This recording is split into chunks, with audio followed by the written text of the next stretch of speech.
Greetings, dear suckers. My name's Joe Bob, and I'm very peeved. And welcome back to Scarlet Hollow. Things got rather exciting last time, didn't they? Some, close encounters, so to speak. Where we discovered the den of evil within the forest. And we got to shoot a cryptid in the face. Well, we helped someone shoot a cryptid in the face, which is almost as good. Let's get right back into it then, shall we? Ah, yes. A bunch of missed calls and text messages from... what's her face? Tabitha, yeah. Let's call her. Text her that she needs to calm down. Yeah, that's gonna help. You try and call Tabitha back, but it goes straight to voicemail. God damn it. Let's text her that we're okay, alright. You text Tabitha back and let her know you're okay. Your message sits unread. I guess she's gone to sleep. Or she went off into the woods chasing after me and got eaten by a cryptid. I didn't think Tabitha would be so needy. Yeah, Tabitha seems worried. It's pretty late, isn't it?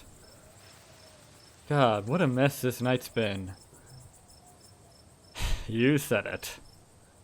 I hope you don't mind me asking, why on earth did you ask Duke if you could walk back? That's a fair question. I've just had some bad experiences with cars. I don't know how to drive them. I don't like getting into them unless it's literally a question of life or death. Was that not? I mean, we were being actively chased by a pack of bozos. Which I guess tonight was. Exactly. Sorry if I weirded you out. We should call the cops, right? Or someone, at least. You're not from around here, but that'd just be wasting time. The police out here mean well, but they don't really do anything, you know? No, I don't know. If anything, they just get mad at you bothering them. Huh. What do you make of everything we saw? I don't know. I haven't seen or read about anything like this. Although maybe... Maybe? We've got to find out more about those things. The library doesn't open for a while, so any real research will have to wait until the morning. That being said, there is someone in town who might have some useful information. My friend's mom. Her place isn't far. We should head over now before it gets any later. Sure, why not? Let's keep this nightmare going. Shh. Okay, sure, why not? Who cares? Let's keep this nightmare party going. I feel you, Joe Bob. I really do. Tonight's been something else. But Mrs. Forsyth is good people, and if she can help us understand what we're dealing with, it might give both of us some peace of mind. I think I'd rather get peace of mind from burning that whole den to the ground, personally. But sure. Let's go. I'm glad you're sticking it out with us. It's always nice to have an extra companion. Well, not always. I hope she's still awake. Stella knocks on the door. Out of the corner of your eye, you spot a shadowy figure staring at you from across the road. You didn't hear it approach. Odds that this is a cheap fake-out? $5 will get you a dime. Silently gets Stella's attention. You tap Stella's shoulder and steadily direct her gaze to the shadows.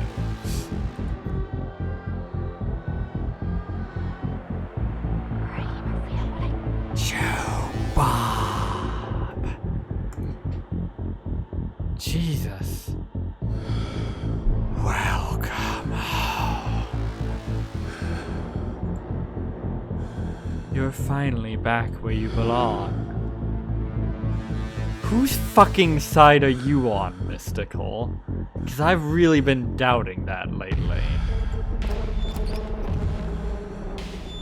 Before you can respond, the door behind you swings open. An older woman stands in the entryway. Go home, Wayne. I can't help you tonight. You look back and the figure is already gone, disappeared into the shadows of the night. I'm sorry about that, Stella. Some people just can't be helped. What brings you out here so late? And who is this? Hi, Mrs. Forsyth. This is Joe Bob. Is it okay if we come in? You and Mrs. Forsyth briefly lock eyes. She's impenetrable, and you feel small and almost naked in her presence. There is something about her that's far beyond you, but you feel no threat, no malice.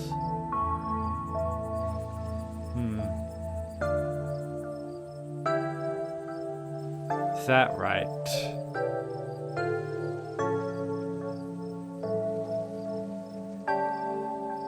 Is that right? Because I'm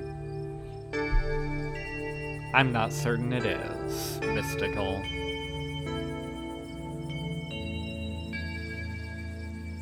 And then the moment passes, and you see only the woman before you.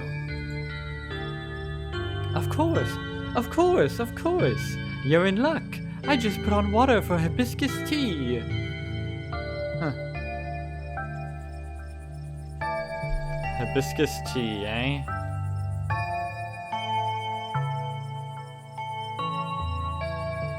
And for goodness sake, you can call me Sybil. You're an adult now, after all. Welcome to my little nook. This place always has the loveliest aromas. Smart and keen-eyed.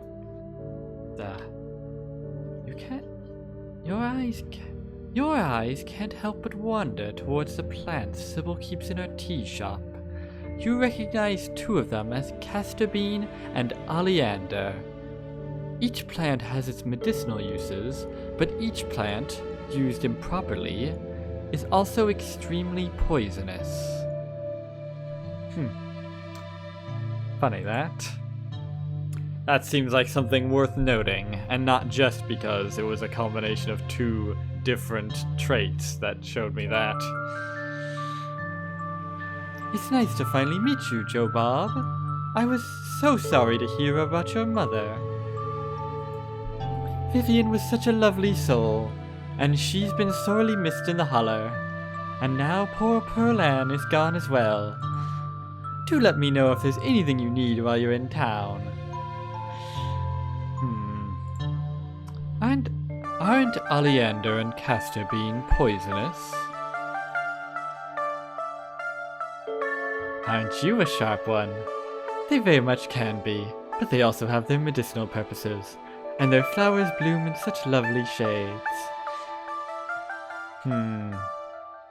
She certainly gives off the impression, the air of a pleasant older woman who will be your guide through the supernatural, or something along those lines. But of course, there's 3 reasons to doubt that, isn't there? And one of those reasons is Mystical, giving her its seal of approval, so to speak. Who was that outside?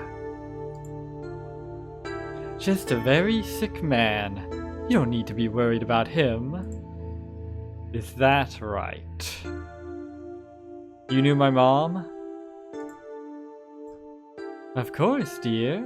She was a good friend of mine for many years. She was such a lovely woman. You should come by sometime.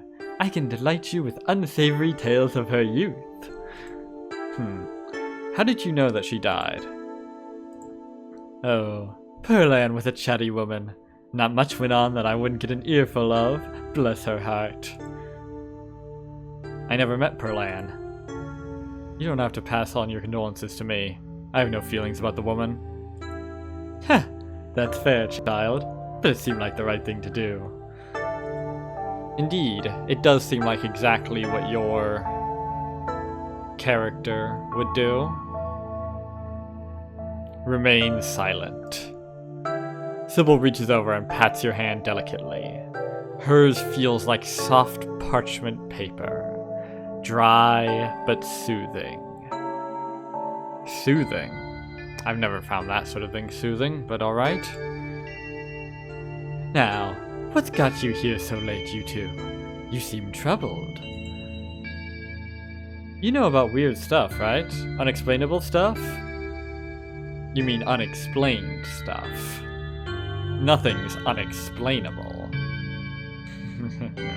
If you're confused about something, that's a fact about you, not the thing itself. I'm not sure I follow, dear. I know which oils to use for which aches. I know a bit about classical spiritualism. Just what sort of unexplainable things are you talking about? We ran into some creatures out in the woods. These things. I don't even know how to describe them. Can't say I know much about local wildlife. My daughter always had a brighter gift for nature than I. This wasn't the local wildlife, Miss Forsyth. Here, I can show you. And this is when we discover that they don't show up on camera or some stupid shit. Stella pulls out her camera and tilts the screen towards Sybil. Ah, one of your little videos. There's nothing little about this one.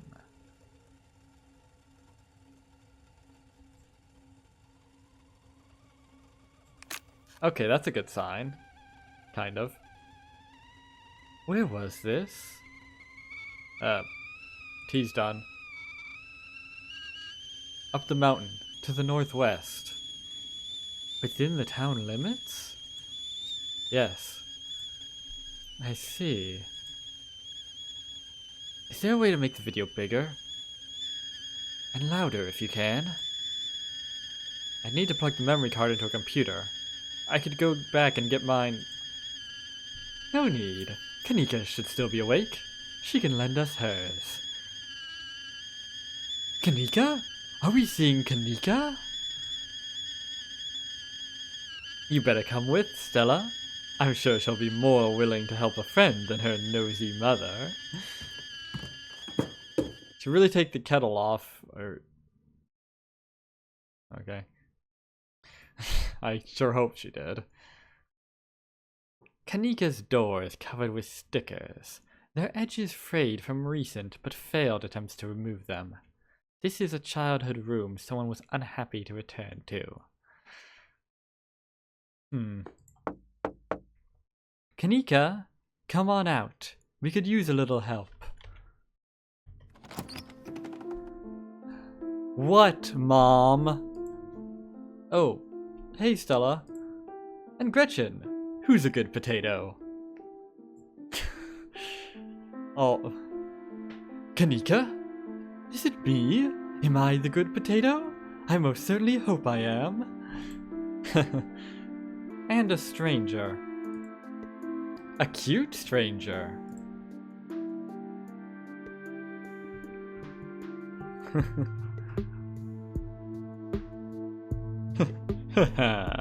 Who are you talking about? I'm the only stranger here, I think. Dumb and cute. You must be Tabitha's cousin. Yep.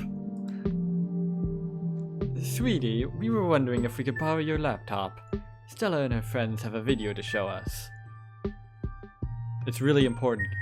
It's really important, Kanika. Okay. Okay. My room's a mess. I'll just bring it out there.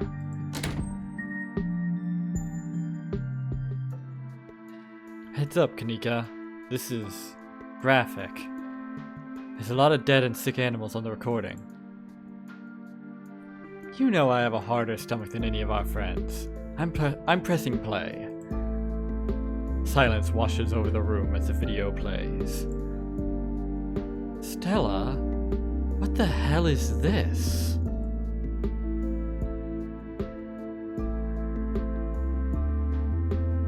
I'm sorry either of you had to see this, but Joe Bob and I have no idea how to make heads or tails of it. This is far beyond my ability to contribute. I'll leave the thinking to you humans. Stella, are you okay? Did you get hurt? I'm fine. I'm fine. Really, I'm okay. Remain silent. You remain silent. Unfortunately, if these creatures are what I think they are, then we're in trouble. Big trouble. The two of you are embroiled in something quite sinister. My grandmother called them ditchlings, and they are a terrible omen, a sign of great suffering and destruction to come. Mom, come on. Whatever's doing this is serious. Stop scaring Stella and Joe Bob with this tally-po crap. Kanika, sweetie, let your mother talk. The creatures themselves are harmless to people, despite that grisly scene in the woods. But just as birds flock before a storm, the ditchlings congregate where tragedy is soon to fall. How do you know they don't cause the tragedy? To see one is to be cursed by fate. To see so many in one place is... Sybil holds her silence. Jesus, Mom! They've clearly had a rough night. They don't need this... It's okay, Kanika. This is helpful. Stella, whatever these things are, they aren't magic. Well, I don't know about that. I mean, for one thing, that depends on how you define magic, but... I don't know that this is particularly helpful either.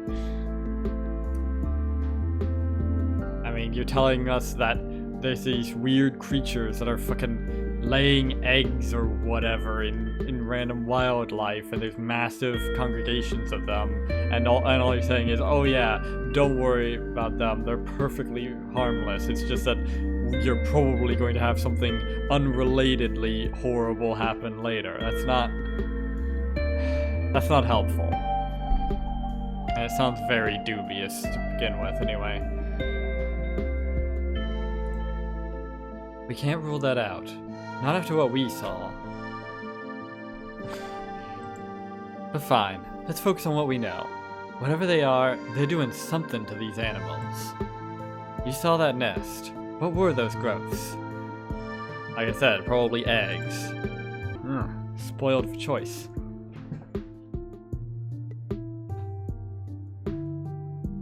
Two of these combo options, but both include mystical, which I'm not certain I trust anymore. So you know what? No. I saw something living in that chicken. I saw something squirming around in that chicken. Maybe it's some sort of parasitic larval stage, part of their life cycle. But I don't want to jump to any conclusions about something this out there, not without doing some research or talking to a biologist. If we could capture one, that'd be something. Well, that is to say, a cryptid, not a biologist. I'm sure there's a rational explanation that'll clear all of this up. Oh yeah, the question is there one that we can find? It's a rational explanation for the whole universe, but... well... Oh dear, I'd forgotten entirely about the tea I put on. Let me fix you up a couple of cups. It'll help soothe your nerves. Yeah, now you remember that.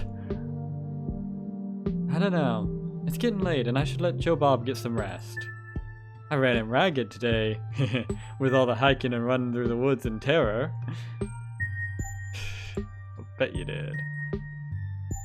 Thank God, let this miserable night finally end. I'm tired as shit. I can keep going. I'm still wired. I can stay out. I'm still wired from everything that happened.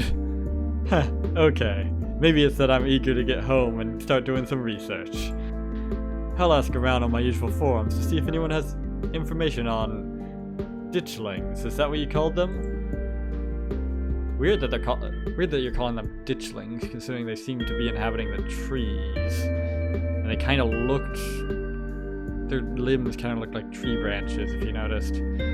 I'd say probably as a form of camouflage, but they were so pale and well, everything that they wouldn't really be able to camouflage very well. I guess maybe there's some kind of tree out there they could. That's right. That's right. You go on home now, and do try to get some rest. Don't stay up all night on the... Don't stay up all night on the online. On the online. Let me get you some of my homemade peppermint tea to go. It really does wonders to soothe the soul. Bye, Stella. I'll see you tomorrow, okay? And call me if you need to talk. Thanks, Kanika. I'll see ya. Bye, Joe Bob.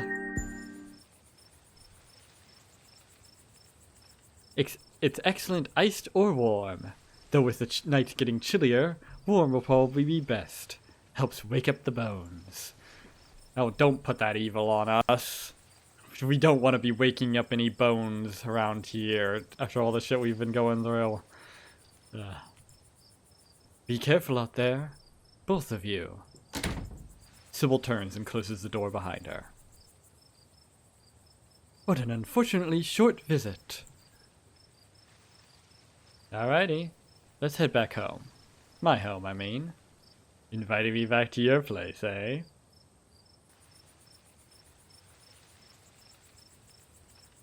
And here we are. You're welcome to stay the night if you want. Hell yeah! Sleepover! Thanks, I'm terrified of being alone tonight. Thanks, I'm terrified of seeing Tabitha. Yes, after all the shit we've gone through tonight, Tabitha is the most terrifying monster of all. Let's not. Yeah, I can't imagine letting a night like this end. My thoughts exactly. Not many people get to share an experience like this. It doesn't take long for Stella to fix up the guest room for you. While it's certainly smaller than its counterpart at the estate, it's far better cared for. Yeah, that's a low bar. It's so exciting to have a guest. I can't remember the last time we've had company. Make yourself at home. What do you make of all this? I think I've asked you that question already, but that was before certain things. Gosh, I don't even know where to begin. Those creatures are out there, and they're doing something horrible to the local wildlife. I know that some of the things Sybil said were a little wild. Indeed. But if she is right, and they are an omen, maybe we can change things, and stop whatever's brought them here before it happens. Maybe. I don't know. Omens are fairly useless if you don't know what they're an omen for. It's just, I mean, oh no, bad things are going to happen. Yeah, I kind of guessed that to begin with.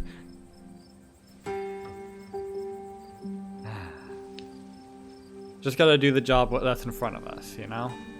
Figure out how to deal with these creatures and do what we can to, you know, not cause any horrible disasters, and that's really all we can do. It couldn't hurt to poke around town. Yes, it could. We'll have to see what tomorrow's research turns up. Who was that guy outside of Sybil's? Who was that guy outside of Sybil's? Oh, that's interesting. That wasn't there on the option. Who was that guy outside of Sybil's? People usually don't get the jump on me like that, and there was something about his presence that made it almost hard to breathe. Wayne? I haven't really gotten to know the guy. I think he works in the mine. It might be worth looking into him. Also, was that blood I saw on his chest? Kinda looked like it. The night doesn't have to end just yet. I was about to throw myself back into work, but you're right. We could probably use some time to let everything catch up to us. How about we lie down for a minute and just listen? Just listen? Yeah, just quietly listen to the sounds of the house and to the wind blowing outside. It's how I've always grounded myself after a big event. Sounds good to me. She turns off the light as the two of you get comfortable, Gretchen settling in at the foot of the bed.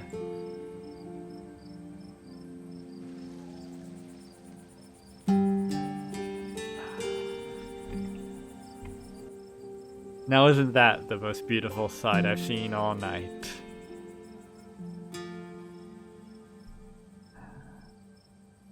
Stella lies beside you, and the two of you settle into a comfortable silence in the darkened room.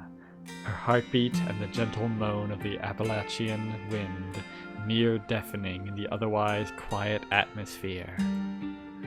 With her beside you, the events of the evening seem like something that happened to someone else.